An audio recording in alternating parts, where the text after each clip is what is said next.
اعوذ باللہ من الشیطان الرجیم بسم اللہ الرحمن الرحیم اذ قالت الملائکۃ یا مریم ان اللہ یبشرکی بکلمۃ منہ اسمہ المسیح عیسی ابن مریم وجیہا فی الدنیا والآخرہ ومن المقربین۔ سورہ آل عمران آیت نمبر 45۔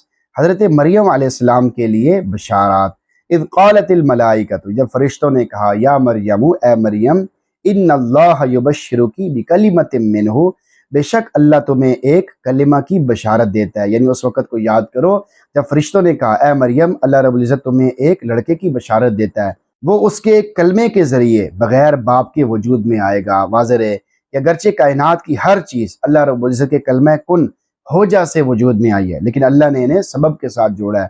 مگر حضرت عیسیٰ علیہ السلام کی ولادت باپ کے واسطہ اور سبب کے بغیر صرف اللہ کے خصوصی کلمہ کن سے ہوئی ہے، اسی لیے انہیں کلمہ کہا گیا ہے۔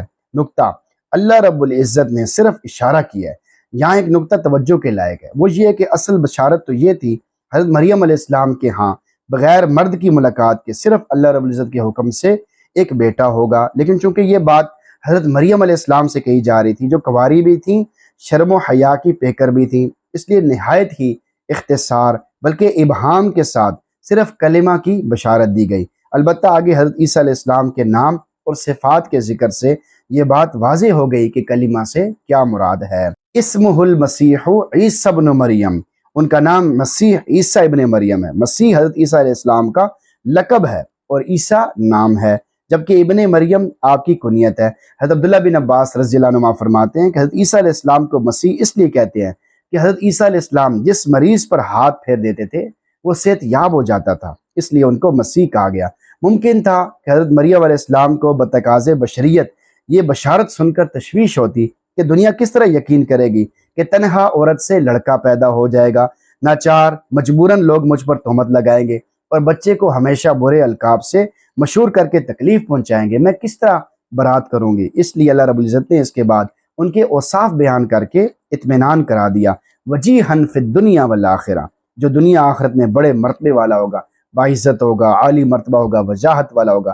یعنی دنیا میں اللہ رب العزت نے آپ کو نبوت کے مقام پر سرفراز فرمایا، ان پر کتاب اتاری، انہیں حکمت دانائی عطا فرمائی، اور آخرت میں وہ اپنے صحیح ماننے والوں کی شفاعت کریں گے اور ان کی شفاعت قبول کر لی جائے گی۔ ومن المقربین، اور اللہ کے مقرب لوگوں میں سے ہوگا، یعنی حضرت عیسیٰ علیہ السلام اللہ رب العزت کے مقربین میں سے ہوں گے۔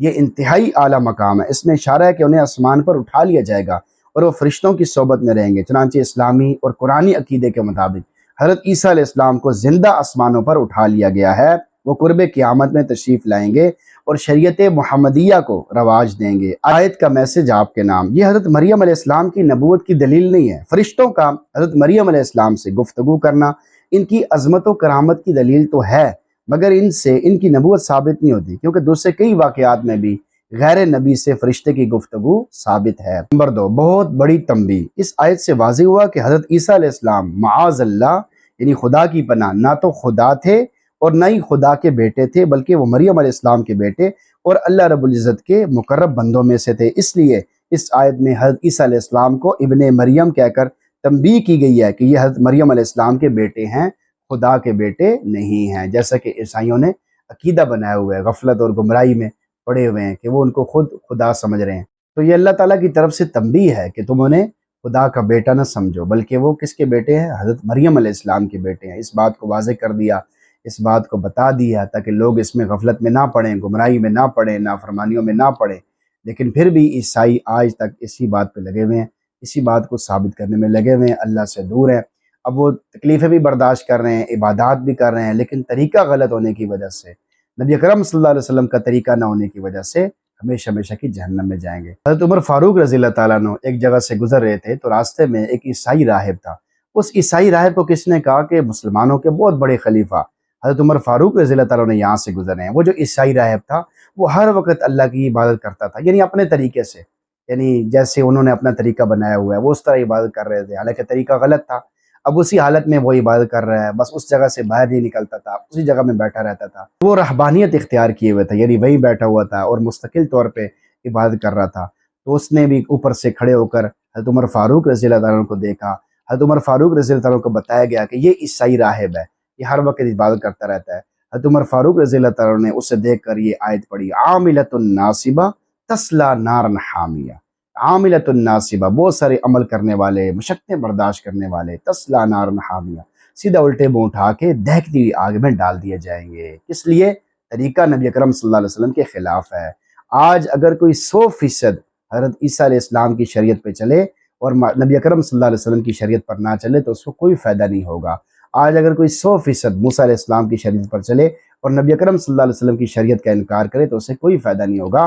آپ صلی اللہ علیہ وسلم کی شریعت کا سکہ چلے گا، آپ صلی اللہ علیہ وسلم کا طریقہ چلے گا، آپ صلی اللہ علیہ وسلم کا سلیقہ چلے گا کہ آپ صلی اللہ علیہ وسلم نے کیسے عبادت فرمائی، کیسے زندگی گزاری، اسے اختیار کرنے میں ہماری کامیابی ہے۔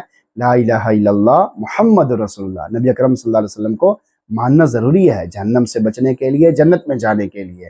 تو اللہ تعالیٰ سب کو ہدایت عطا فرمائے۔ ان کے لیے بھی ہدایت کی دعا کرنی چاہیے جو بھی موجود ہیں دنیا میں، کافروں کے لیے بھی دعا کرنی چاہیے کہ اللہ انہیں ہدایت عطا فرما دے، بلکہ یہ ہماری ذمہ داری ہے کہ ہم ان کے لیے دعا کریں، ان کی فکر کریں، ان کے بارے میں سوچیں یا اللہ تو ان کو بھی ہدایت عطا فرما، کیونکہ جو آدمی بھی بغیر ایمان کے دنیا سے چلا گیا، بغیر کلمے کے دنیا سے چلا گیا، آخری وقت میں اسے کلمہ نہیں ملا، آخری وقت میں ایمان پر وہ دنیا سے نہیں گیا، تو ہمیشہ ہمیشہ کی جہنم میں ہمیشہ ہمیشہ کے لیے چلے گا، ہمیشہ ہمیشہ کے لیے چلے گا، اس جہنم سے کبھی بھی باہر نہیں آئے گا۔ اللہ تعالیٰ کے غفور الرحیم ہونے کا جہنمی کو کوئی فائدہ نہیں ہوگا۔ جو ہمیشہ ہمیشہ کے لیے جہنم میں جائے گا اس کو اللہ کی کسی صفت کا کوئی فائدہ نہیں ہوگا، وہ ہمیشہ کے لیے جہنم میں چلے گا اور ہمیشہ کے لیے اللہ کی ناراضگی میں مبتلا رہے گا۔ اللہ تعالیٰ ہم سب کی حفاظت فرمائے۔ یہی تو مسئلہ ہے، یہی تو بہت بڑا مسئلہ ہے کہ ہم سب کا خاتمہ ایمان پر ہو جائے۔ اسی کے لیے بار بار نماز ہے، بار بار نوافل ہیں، بار بار اللہ سے مانگ رہے ہیں، بار بار اللہ کی طرف رجوع کرنا ہے تاکہ اللہ ہمیں پار لگا دے اور ہم سے راضی ہو جائے اور ہمیں جنت عطا فرما دے اور ہم سے خوش ہو جائے اور ہم سے اپنی نافرمانے والی زندگی کو دور کر دے۔ اللہ تعالیٰ ہم سب کو توفیق عطا فرمائے اور ہم سب کو قرآن پڑھنے، سننے، سمجھنے کا بھی اہتمام نصیب فرمائے۔ آمین۔